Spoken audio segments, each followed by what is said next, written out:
Episode 8. Recap. The verdict.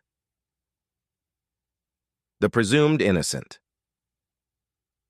Episode 8 recap begins with Tommy finding a fire poker and a threatening note at his house. The police bag the evidence and Tommy tells Nico that he thinks Rusty put it there. The evidence is brought to the judge, and she tells the group that she's happy to call it a mistrial. Raymond pulls Rusty aside and tells him it's not a good idea for the jury to find out about the fire poker.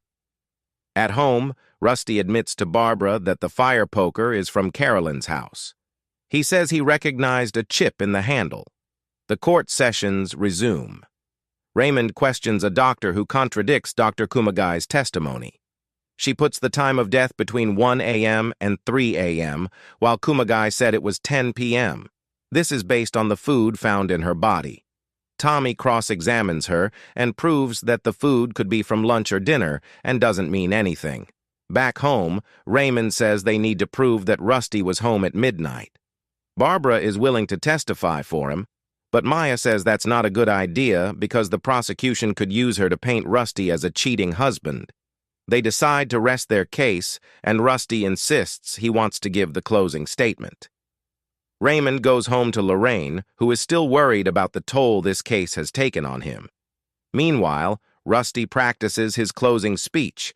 Jaden approaches him, also worried about him giving his own closing statement. But Rusty assures her that he's got this. Read on for the full presumed innocent ending explained. What does Rusty say during his closing statement? The day arrives and Rusty starts his speech. He admits to betraying his family, but insists that the evidence can't prove that he killed Carolyn. He says he cared about Carolyn and wants to know who did this as much as anyone. He urges the jury to look at all the ways this case has reasonable doubt and to make the honorable decision. Now it's Tommy's turn to give his closing statement. He says that if Rusty wanted to catch the killer, he had the opportunity to do so when he headed the investigation. He paints Rusty as obsessive, volatile, and given to bursts of violence. Is Rusty pronounced guilty or not guilty? As they wait for the jury to deliberate, Rusty thinks about a memory with Carolyn where they waited on the jury for one of their cases. Tommy is jittery as well. Nico asks him how much he loved Carolyn, but Eugenia interrupts and tells them the verdict is here. Everybody files back into the courtroom and the verdict is read out. Rusty is found not guilty. Everybody is relieved and the family heads back home. Rusty speaks to the press and tells them that the prosecution should have done more to find Carolyn's real killer. Nico tries to appease Tommy by saying he did his best. He then tells Tommy to move on. Who really killed Carolyn? Back home, Rusty approaches Barbara. He then says that he knew it from the beginning, and he did what he did to protect Barbara and their family.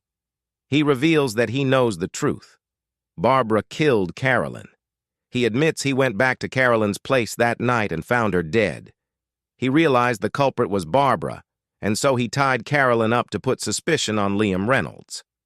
He also knows that Barbara put the poker in Tommy's house, but Barbara denies everything, and we soon find out why. Jaden enters the room and admits that it was her.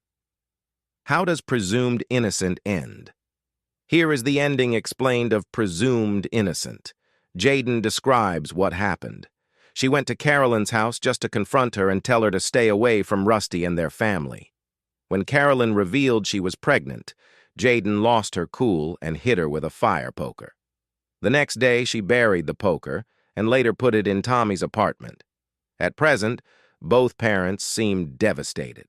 Rusty takes on the blame himself and tells Jaden to believe that he put this all in motion and that she did what she did out of protection and self-defense. He hugs her and assures his family that they love each other and will stick together. Time goes by and we see the Savage family spending time together and even sharing meals with Raymond and Lorraine. And that's the end of the Episode 8 recap of Presumed Innocent. Episode 8 Review. The Presumed Innocent finale is like most of the season's episodes, steady but slow. The episode lingers during moments that seem unnecessary, like the conversation between Raymond and his wife. There's a lot of waiting and watching characters wait and mull over the situation, but the passivity of it all takes away from the show's mystery. The end twist is the only redeeming factor, and that's because it is the final reveal of Carolyn's murderer's identity. Rusty's conversation with Barbara is an intriguing one, and for a second there, it does feel like Barbara is the real murderer. Jaden's confession has all the marks of a great plot twist. It's unexpected and shocking, but fits the bill. It makes sense that Rusty would go to such lengths to protect his family. But while the ending offers up a delicious twist reveal, it is not enough to cover for the series' flaws as a whole. We don't know much about Jaden, the culprit herself, and have no insight into how she was pushed to such extreme action. In the end, this finale remains as average as the rest of the show.